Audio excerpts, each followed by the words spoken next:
Selamat pagi dan salam sejahtera untuk kita semua. Jumpa lagi bersama kami para Suster Junior SSPS Kalimantan.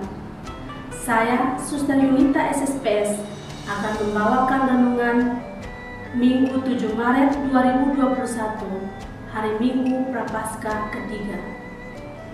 Marilah kita membuka hati untuk mendengarkan sabda Tuhan. Semoga Tuhan beserta kita sekarang dan selama-lamanya.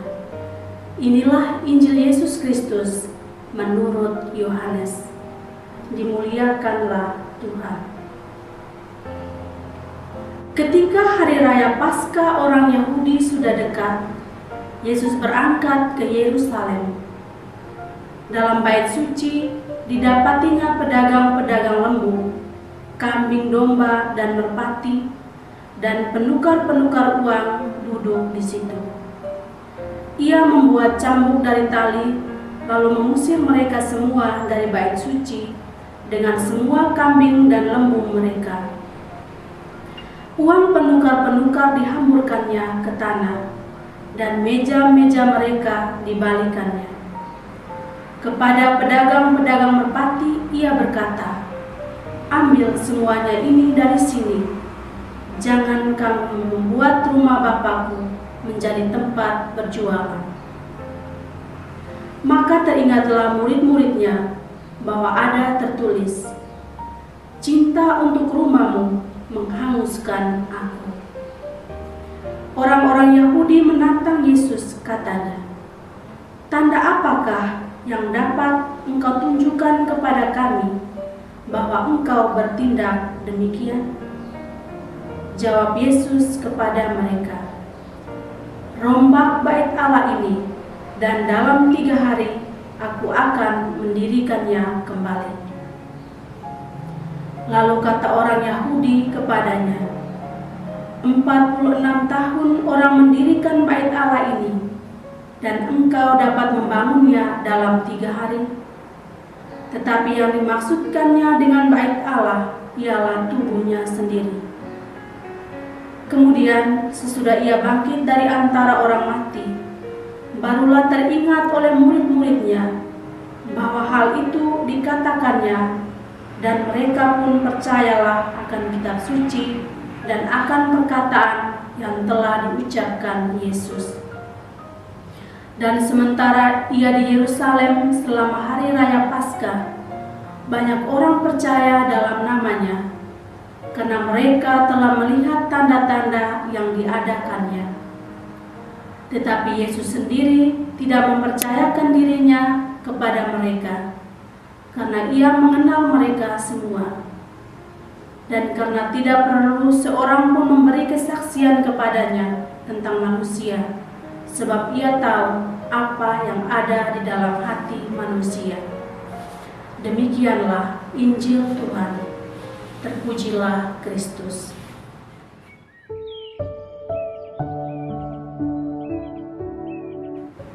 Saudari-saudara yang terkasih dalam Tuhan, sabda Tuhan yang baru kita dengar mengisahkan tentang Yesus mengusir para pedagang yang berjualan di dalam bait Allah.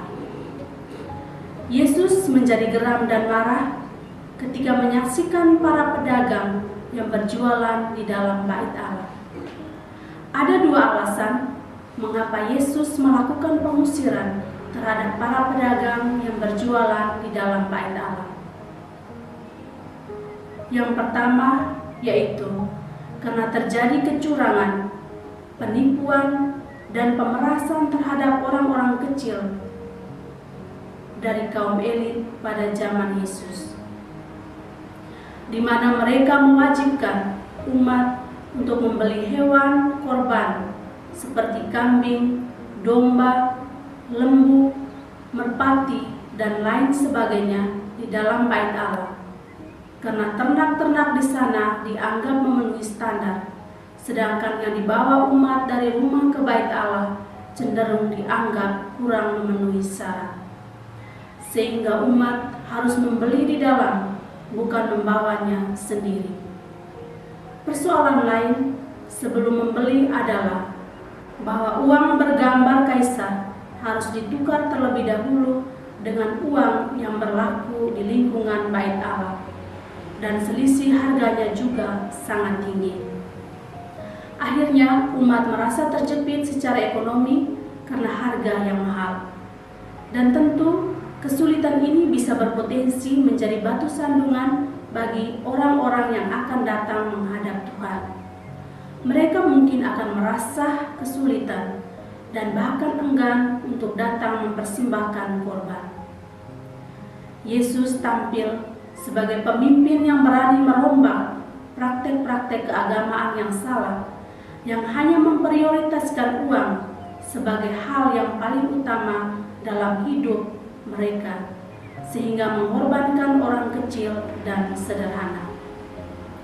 Alasan kedua, karena Yesus tahu akan ada penangkapan dan penganiayaan terhadap dirinya sebagai bagian dari rencana Allah demi keselamatan umat manusia, sehingga dalam Injil Yesus berkata, "Rombaklah bait Allah ini, dan dalam 3 hari aku akan mendirikannya." Bait Allah yang dimaksudkan Yesus ialah tubuhnya sendiri. Ia tahu bahwa saatnya nanti tubuhnya sendiri akan dijadikan korban penghapus dosa manusia. Saudara-saudari yang terkasih dalam Tuhan, uang adalah salah satu kebutuhan pokok manusia yang harus dipenuhi. Dengan uang, orang dapat melakukan apa saja yang ia mau dan inginkan. Singkatnya, uang sangat berperan penting dalam kehidupan manusia. Tanpa uang, orang tidak dapat berbuat apa-apa. Menyadari betapa pentingnya peranan uang dalam kehidupan manusia, maka manusia akan berjuang dengan sekuat tenaga untuk memperolehnya. Namun di sisi lain, uang juga bisa membawa malapetaka jika tidak difungsikan dengan baik oleh manusia. Peristiwa yang terjadi pada zaman Yesus di 2000 tahun yang silam masih terus terjadi dan sering kita alami sampai dengan saat ini, di mana banyak saudara-saudari kita yang lemah menjadi korban perdagangan manusia. Sungguh miris, tapi ini adalah kenyataan. Mereka tidak lagi memandang sesamanya sebagai makhluk Tuhan yang berharga, tetapi sebagai mangsa yang harus dihabisi. Banyak saudara-saudari kita yang diperlakukan secara tidak adil karena status atau gelar yang mereka sandang. Orang kecil dan terpinggirkan sepertinya diperbudak oleh orang-orang yang hanya mencari keuntungan semata tanpa mempedulikan jeritan hati mereka. Orang-orang kecil seolah-olah tak mendapat tempat yang layak di dunia karena dibutakan oleh uang. Mereka adalah orang-orang sederhana yang dirampas kebebasan dan haknya hanya karena uang.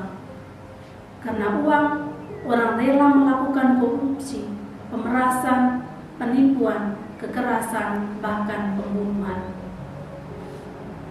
Saudara-saudari yang terkasih, Yesus hari ini dengan tegas dan keras mengingatkan kita untuk tidak fokus pada hal-hal material, tetapi harus diimbangi dengan hal-hal rohani.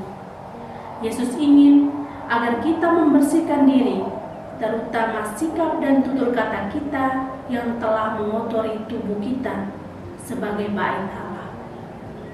Yesus ingin menunjukkan bahwa ada hal yang lebih berharga daripada uang, yaitu keselamatan jiwa kita sendiri.